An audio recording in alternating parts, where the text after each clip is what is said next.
So I have to give major credits to this series because for the entire episode, more or less, I was questioning which way they were going to go in the direction with this Project Revive Life. This Project Relife, pretty much, where essentially it's a way to revive the dead, but not in the traditional sense of the body's dead. You do some mumbo jumbo and then they're alive, same as normal. No, it's more or less kind of piecing together bodies and people to make a sort of person that isn't really a revival, but more or less a new creation. And as soon as I heard the name, I was like, okay, this is where Riel's name comes from, because I remember a few weeks back someone said the reason Riel's name is spelled with an equal sign is because it's a spoiler, and I had no idea what the hell that meant, and as time went on, I was like, it has to do with something with their split personality, like that's what they're gonna do. But it makes even more sense that she was probably built around this. I mean, I don't see any other way around her name being Riel with an equal sign, and then we learn about this kind of revival project, so that's probably why she's so different and kind of insane in different ways. Then they did something interesting.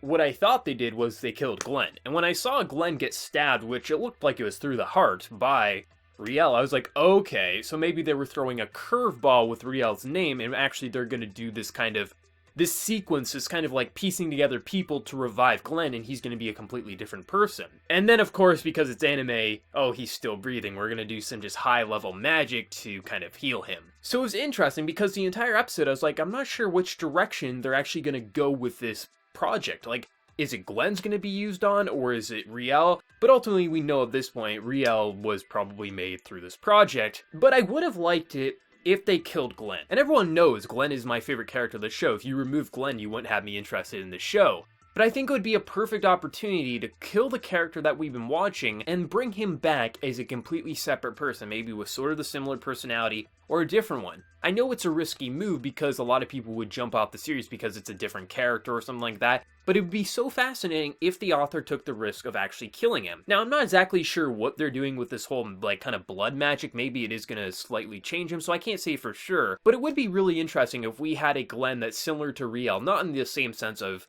he's quiet and then has this evil personality or this angry side, but just something. I think it would be really interesting, but even with that said, that's just my own preference. It's really interesting how they executed the episode. I mean, the way last week's episode ended, I thought we were going to jump into some bloodshed. Like, the stuff we saw near the end, I thought we were going to see near the beginning, just because of how it kind of ended in that sort of cliffhanger manner. So when it started off, I was a little thrown off, like, okay, she's just kind of acting just kind of snobby to one another, like kind of ignoring everyone, saying she hates them. And it wasn't like bad content, it was a little bit of a letdown because I thought we were going to jump straight into her being kind of insane, so to speak. But then when we learned about the whole projects and everything like that, that's when it kind of piqued my interest again.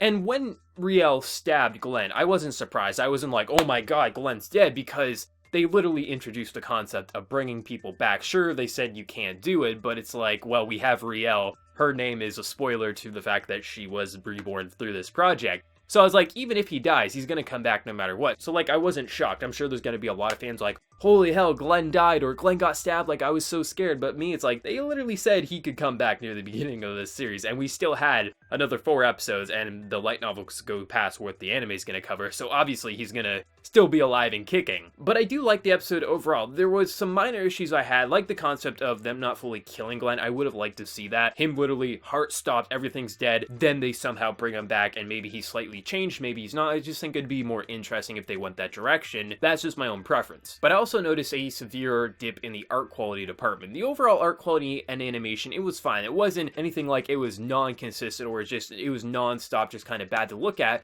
But there were quite a few scenes such as this one where I was just like, the facial details just look like a different character model. I'm not okay with this. I mean, I know it's going to get polished up in the Blu-rays and DVDs when they finalize it, and there is always going to be some inconsistencies here or there, but it's enough to make me say, that looks a little off. But overall, I just thought this was a really interesting episode with how they handled it.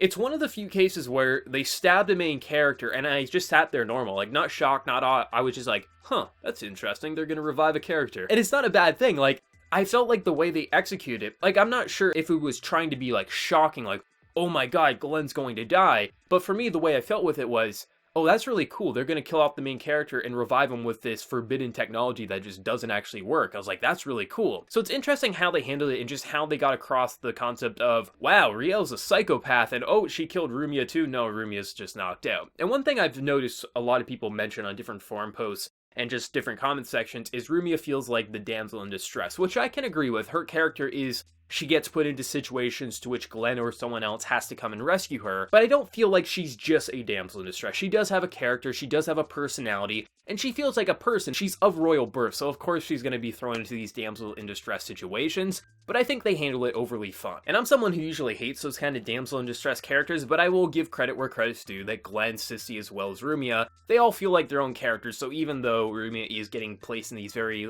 stereotypical and cliche situations of, oh, she's captured again, someone's gotta go save her, it's not to the point where I feel like it's non-stop or it's done the same way each time, so it does feel a little refreshing, while also just because she is a character, I can let it slide. But overall, I thought this was a really good episode, so let me know your thoughts down in the comment section below, and before you leave, smack that like button to show your support. If you're new to the channel, be sure to subscribe. So until next time, everyone, please take care and have a good one.